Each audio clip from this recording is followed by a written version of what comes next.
안녕하세요. 신상중학교 여러분. 이번 시간에는 중탄마부전자 네 번째 힘, 부력에 대해서 배워볼게요. 자, 부력이란 우리가 물체가 액체나 기체 속에 들어있을 때 액체나 기체가 그 속에 있는 물체를 밀어 올리려는 힘이에요. 그 속에 있는 물체를 어느 방향으로 밀어 올리느냐? 밀어 올린다 그러니까 위쪽 방향이겠죠? 위로 띄우려 하는 힘을 우리가 부력이라고 해요. 보통은 우리가 물속에 들어가면 부력을 받는다고 하지만 물뿐만이 아니라 공기 안에서도 기체 속에서도 우리가 부력을 받고 있어요. 자, 그러면 띄우려 하는구나. 그럼 띄우려 한다는 말에서 우리가 뭘 알 수 있냐면 띄운다는 거는 보통 위쪽이잖아요. 중력하고 반대 방향이라는 걸 우리가 알 수 있는데, 자, 우리 교과 과정에는 나오지 않는데 선생님이 한번 왜 그러면 부력이 위쪽으로 나타나는지를 한번 설명을 해볼게요. 이해가 되는지 한번 들어보세요. 자, 우리가 물체를 물속에 담그면 만약에 이런 물이 있었는데, 자, 우리가 여기다가 이 만한 그릇을 한번 꾹 눌러서 물을 물속에 담궈봤다고 생각해 봅시다. 그러면 이만큼 있던 물이 커다란 컵에 의해서 눌리면서 옆으로 이렇게 밀려 올라갔겠죠. 그러면 수면이 올라간 만큼 지구에는 중력이 있기 때문에, 자, 밀려 올라간 물만큼이 물을 눌러 내리는 힘이 더 세졌을 거예요. 그럼 옆부분에서 이렇게 더 많은 물들이 이렇게 물을 밑으로 눌러 내리면서 이 힘들이 이 물체를 반대로 이렇게 들어 올리는 힘으로 작용하게 돼요. 이해가 되나요? 높아진 물이 물을 많이 누르는 만큼 그만큼 밑에서는 이 물체를 띄워 올리려고 하는 힘으로 작용하게 돼요. 이렇게 나타나는 게 바로 부력이고, 그래서 물을 누르는 이 물체가 얼마나 무거운 물체건 가벼운 물체건 상관없이 얼마나 많은 물을 들어 올렸느냐에만 이 부력의 크기가 연관이 되어 있어요. 그래서 앞으로 이건 우리가 배울 내용이지만, 자, 부력은 물을 누른 물에 잠긴 물체의 부피하고만 연관이 돼요. 그래서 부피가 큰 만큼 부력이 크게 나타나고 부피가 작으면 부력이 작게 나타나게 돼요. 부피만큼 나타난다. 요거 하나는 기억을 해둡시다. 자, 그러면 한번 선생님이 어떤 상황을 하나 예를 들어볼게요. 자, 물이 있었어. 큰 수조에 물이 담겨 있어요.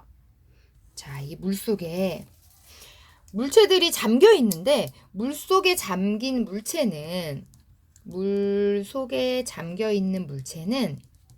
잠기는 뺄게요. 잠기지 않고 떠 있기만 해도 부력은 받거든요. 물 속에 있는 물체는 부력을 받는데, 부력만 받는 게 아니라 부력과 지구에 있기 때문에 중력도 받겠죠. 부력과 중력을 둘 다 받게 되어 있어요. 자, 근데 상황에 따라 이게 부력과 중력이 어떻게 다르게 받는지 한번 선생님 설명을 해볼게요. 자, 모두 같은 부피의 물체인데 다른 재질로 되어 있어서 무게는 다르다고 선생님이 한번 제안을 해볼게요. 자, 이런 동그란 물체인데 얘는 아주 무거운 물체예요. 쇳덩어리 같은. 그래서 부력보다 얘는 중력이 크게 나타나는 물체예요. 자, 부력은 요만큼 받는데 중력은 무거운 물체라서 아주 크게 받아요. 무게가 아주 많이 나가는 물체예요. 그러면 얘는 물속에 넣었을 때 위로 올리려는 힘보다 밑으로 가라앉으려는 힘이 크니까 당연히 가라앉겠죠. 가라앉아요. 자, 이번에는 물체가 부력을 요랑 같은 크기예요. 자, 얘랑 같은 크기만큼의 부력을 받는 물체인데 어떻게 공교롭게도 중력도 이 받는 부력만큼 똑같은 크기를 받는 물체였어요. 자, 그래서 얘는 부력하고 중력이 딱 똑같았어요. 그럼 얘는 어떻게 될까요?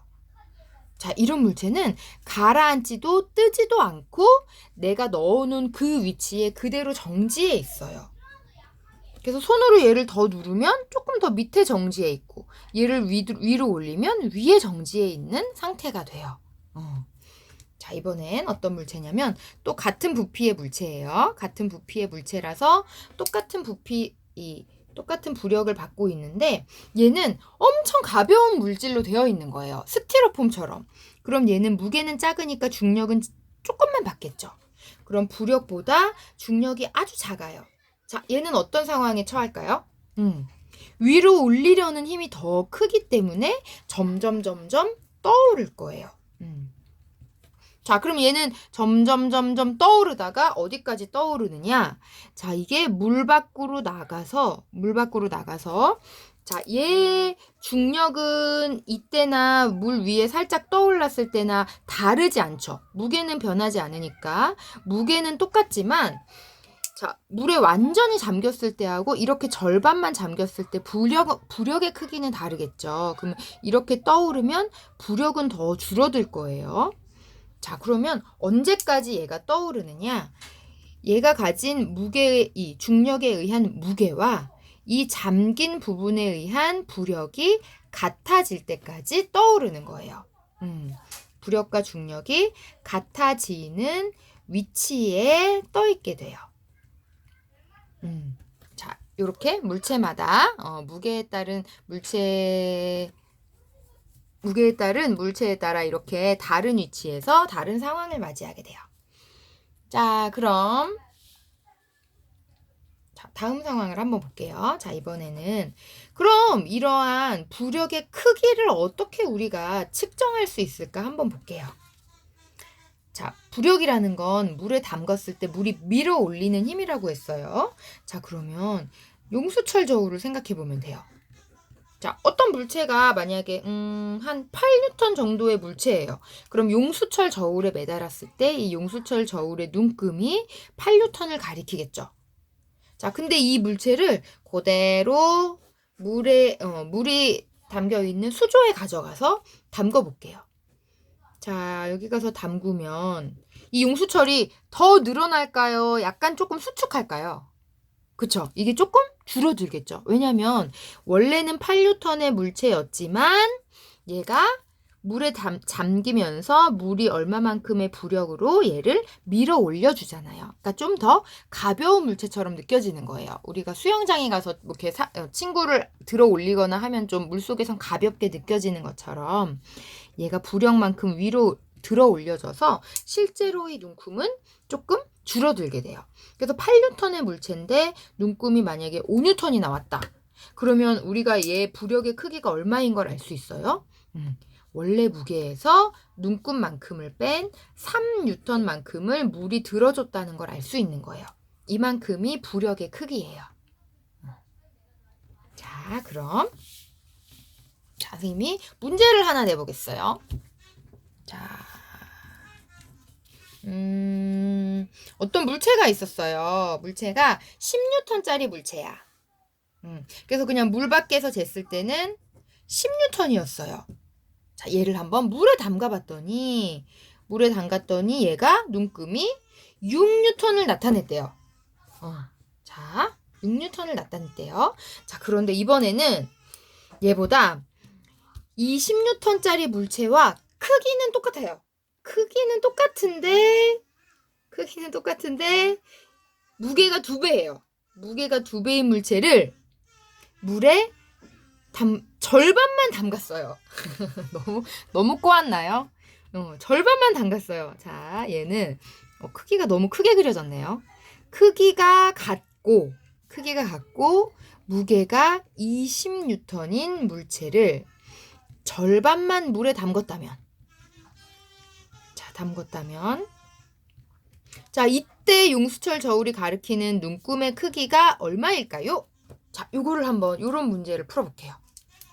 자, 원래 얘는 같은 크기의 물체면 전부 다 담궜을 때는 같은 크기의 부력을 받겠죠. 근데 절반만 담궜대요. 그러면 부력을 절반만 받는다는 걸 이 문제에서 알아내야 돼요. 이 무게가 달라졌다고 해서 부력이 달라지진 않아요. 부력은 얼마나 물을 밀어냈느냐, 그러니까 물에 얼마만큼의 부피가 잠겼느냐에만 상관이 있는 거라서. 자, 그럼 요 상황, 요 물체가 모두 다 전부 다 물에 잠겼을 때 부력의 크기를 한번 알아볼게요. 그러면 원래는 10N짜리 물체인데 물에 완전히 담갔을 때 6N이 됐다는 건 부력의 크기가 얼마다? 4N이다. 자, 그러면 얘를 절반만 담궜다면 이 상황에서 얘가 받는 부력은 얼마예요? 그렇죠. 반만. 2N의 부력만 받게 돼요. 자, 그러면 뭐 다 나왔죠. 20N의 물체인데 부력을 2N만 받았으니까 물이 2N만큼 들어주고 있는 거죠. 자, 그럼 눈금의 크기는 18N의 크기로 나오겠죠.